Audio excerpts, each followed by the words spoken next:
2024 लोकसभा चुनाव को लेकर तैयारी तेज हो गई है। मुलायम सिंह यादव की राजनीतिक विरासत को आगे बढ़ाने का जिम्मा अब अखिलेश यादव के कंधों पर है।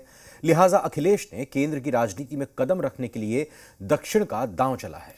अखिलेश तेलंगाना के सीएम केसीआर यानी के चंद्रशेखर राव की रैली में शामिल हुए। इसके बाद लखनऊ से लेकर दिल्ली तक का सियासी पारा चढ़ा हुआ है।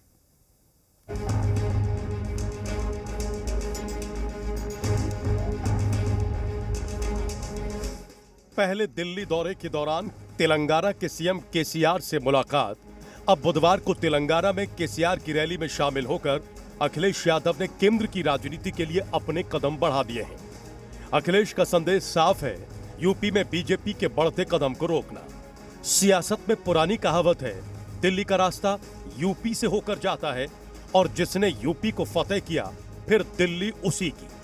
केसीआर बीजेपी के धुर विरोधी हैं। चूना लगाने वाली कंपनी के आईपीओ में निवेश करके पैसे के नुकसान से आप डर रहे हैं? बेस्ट आईपीओ निवेश करना चाहते हैं?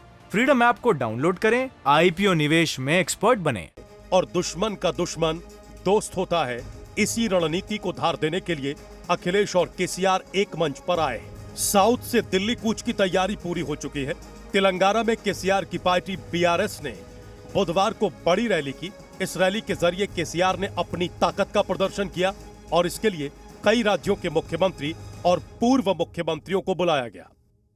समय समय पर रुकावट कैसे पैदा हो, नेताओं को कैसे परेशान किया जाए, उनके खिलाफ क्या साजिश की जाए, उनके विपक्ष के लोग जो उनके सामने खड़े होकर के सवाल पूछते हैं, उनको किस षड्यंत्र से उनको दबाया जाए, उनकी छवि कैसे खराब की जाए, ये भारतीय जनता पार्टी की सोची समझी सी रणनीति के तहत काम कर रहे हैं। केसीआर की रैली में दिल्ली के मुख्यमंत्री अरविंद केजरीवाल, पंजाब के मुख्यमंत्री भगवंत मान, केरल के मुख्यमंत्री पी विजयन, यूपी के पूर्व मुख्यमंत्री और समाजवादी पार्टी के मुखिया अखिलेश यादव, भारतीय कम्युनिस्ट पार्टी के सीनियर लीडर डी राजा शामिल हुए।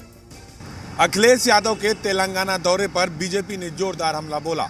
यूपी के डिप्टी सीएम ब्रजेश पाठक ने कहा, अखिलेश को सत्ता की भूख सता रही है, इसीलिए उनके लोग अब दौरे कर रहे हैं। हालांकि अखिलेश यादव लगातार सरकार पर सवाल खड़े करते रहे हैं, लेकिन अब अखिलेश के दौरे को लेकर बीजेपी के डिप्टी सीएम यानी उत्तर प्रदेश सरकार के डिप्टी सीएम ब्रजेश पाठक ने कहा है कि अब इन्हें कुछ भी दिखाई नहीं दे रहा, क्योंकि जनता योगी आदित्यनाथ की सरकार को देख रही है और विकास को देख रही है। लिहाजा अखिलेश यादव हताशा में हैं। इस रैली में शामिल होकर अखिलेश ने भी 2024 के लिए अपने इरादों को जाहिर कर दिया। माना जा रहा है कि केसीआर के नेतृत्व में तीसरा मोर्चा बनाने की कोशिश की जा रही है और अगर तीसरा मोर्चा बनता है तो यूपी का नेतृत्व करने के नाते अखिलेश इस मोर्चे में बड़ी भूमिका निभा सकते हैं। वहीं केसीआर की रैली में शामिल होने को लेकर बीजेपी ने अखिलेश पर निशाना साधा। जो विपक्षी दल है समाजवादी पार्टी के मुखिया अखिलेश यादव यहीं आए हुए हैं और वो तीसरे फ्रेंड की तलाश में है।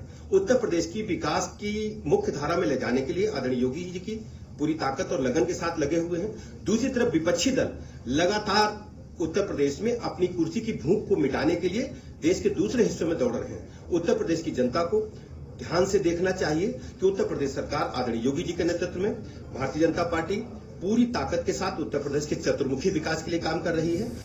नेताजी मुलायम सिंह यादव की राजनीतिक विरासत को आगे बढ़ाने का जिम्मा अब अखिलेश यादव के कंधों पर है। कांग्रेस से किनारा कर अखिलेश ने केंद्र की राजनीति में कदम रखने के लिए दक्षिण का दांव चला है।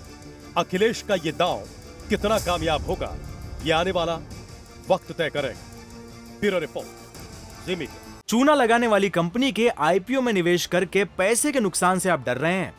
बेस्ट आईपीओ निवेश करना चाहते हैं? फ्रीडम ऐप को डाउनलोड करें, आईपीओ निवेश में एक्सपर्ट बने।